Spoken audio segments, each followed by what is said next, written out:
Você já se perguntou se o dízimo que você entrega todo mês é realmente uma exigência divina ou apenas uma tradição humana que se enraizou na fé cristã?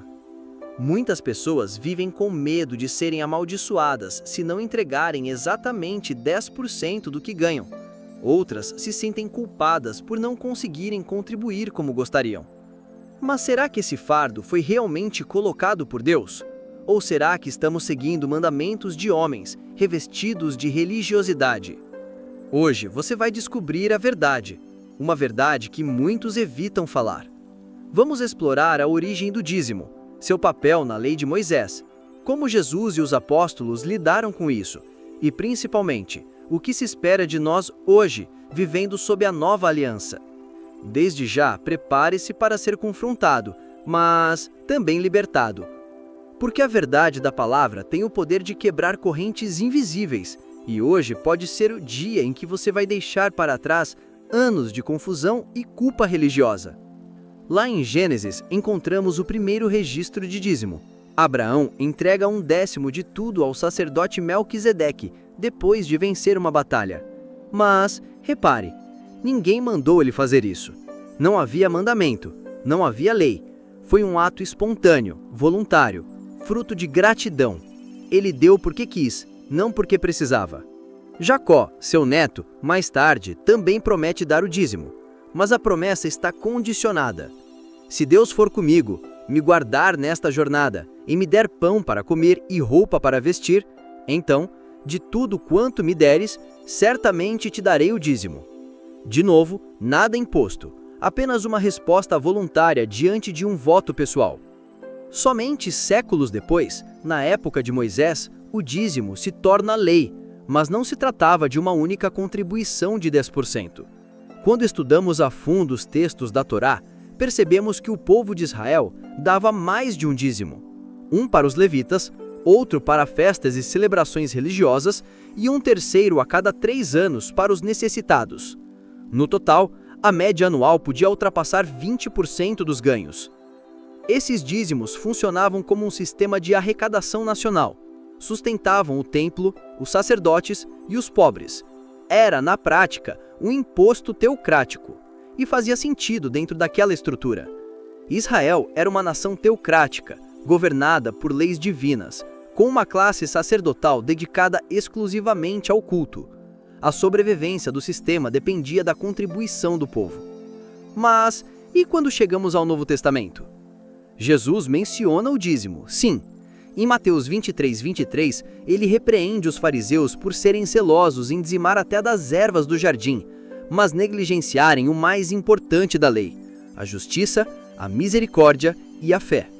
Mas observe, Jesus estava falando com os judeus, sob a lei. Ele ainda não havia morrido, a nova aliança ainda não havia sido inaugurada. Após a cruz, tudo muda. O véu do templo se rasga, o sacerdócio levítico perde seu lugar. Jesus se torna nosso sumo sacerdote eterno, e o Espírito Santo passa a habitar em nós, não em prédios. Com essa mudança, o sistema do Antigo Testamento perde sua vigência, e o dízimo obrigatório, vinculado ao templo e aos levitas, deixa de ser uma exigência. O que vemos nas cartas apostólicas não é uma continuidade dessa prática, mas um novo padrão. A contribuição generosa, voluntária, proporcional, alegre e intencional. Em 2 Coríntios 9:7, Paulo é claro: cada um contribua conforme tiver proposto no coração, não com tristeza ou por necessidade, porque Deus ama quem dá com alegria. Eis aqui o novo modelo, não mais por medo, não mais por obrigação, mas por amor. Agora, antes de continuarmos, preste muita atenção. Se você está pensando em sair deste vídeo antes do final, leve isso com você. Deus não quer o seu medo, Ele quer o seu coração. Não é sobre porcentagem, é sobre propósito. Mas, se você ficar até o fim, eu vou te mostrar como você pode ser generoso de forma bíblica, consciente e livre. Vou responder perguntas como: posso dar meu dízimo ajudando diretamente os necessitados? Ou, e se a minha igreja for abusiva, ainda assim tenho que contribuir? Fica comigo, porque você precisa saber disso. Voltando. Infelizmente, Muitos ainda hoje usam Malaquias 3:10 como arma de medo. Trazei todos os dízimos à casa do tesouro, para que não sejais amaldiçoados. Mas esquecem que esse texto foi escrito para Israel, em uma época específica, com um propósito específico. O devorador citado ali era uma ameaça agrícola, uma linguagem voltada para o povo que vivia da terra. E o trazer à casa do tesouro era uma referência ao templo físico de Jerusalém. Hoje, não vivemos mais nesse contexto. A maldição que Jesus levou sobre si na cruz nos libertou de toda condenação legal. A verdade é que na nova aliança não existe maldição para quem não dá o dízimo. Existe ensino, existe exortação ao amor, à generosidade e à boa administração, mas não existe mais maldição. E é aqui que entra uma pergunta comum. Posso dar o meu dízimo para ajudar alguém que passa fome? Posso contribuir com uma instituição de caridade? A resposta, à luz do Novo Testamento, é sim, você pode e talvez deva. A generosidade verdadeira não está presa a estruturas, ela flui do coração guiado pelo Espírito. Se você vê alguém em necessidade e tem condição de ajudar, faça isso. Jesus mesmo disse que quando socorremos o faminto, o sedento, o preso, estamos fazendo a ele. Claro, isso não significa abandonar sua igreja local. Se ela te alimenta espiritualmente, se prega a verdade, se é transparente com os recursos, ela merece sua contribuição. Mas sua doação não precisa ser cega, nem imposta. Ela deve ser consciente. Outro ponto que confunde muitos: devo dizimar do bruto ou do líquido? Essa pergunta já revela o problema. Ela mostra que estamos mais preocupados com a porcentagem do que com a intenção. No modelo do Novo Testamento, o valor exato não é o foco.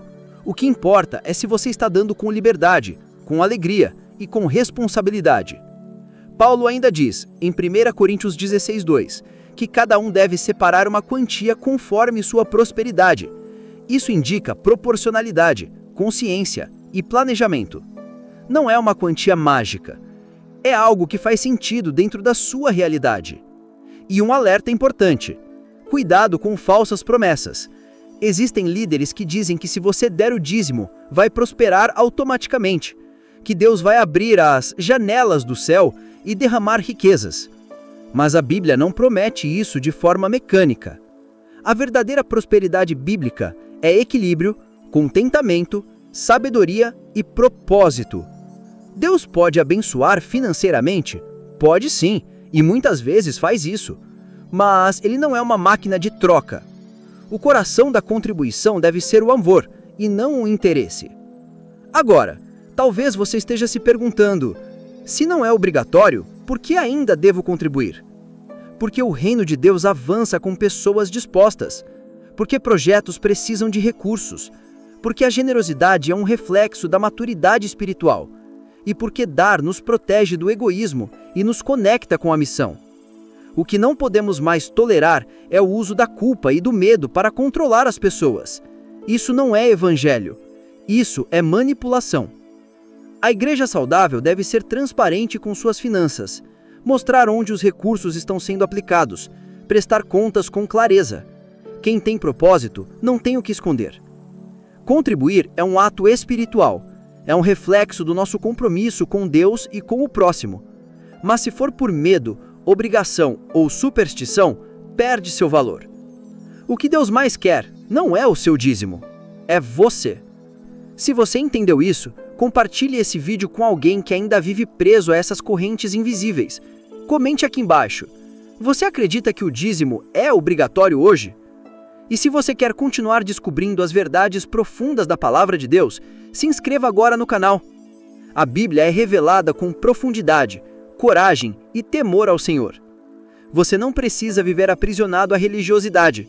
Jesus te chamou para a liberdade, e onde está o Espírito do Senhor, aí há liberdade. Até o próximo vídeo.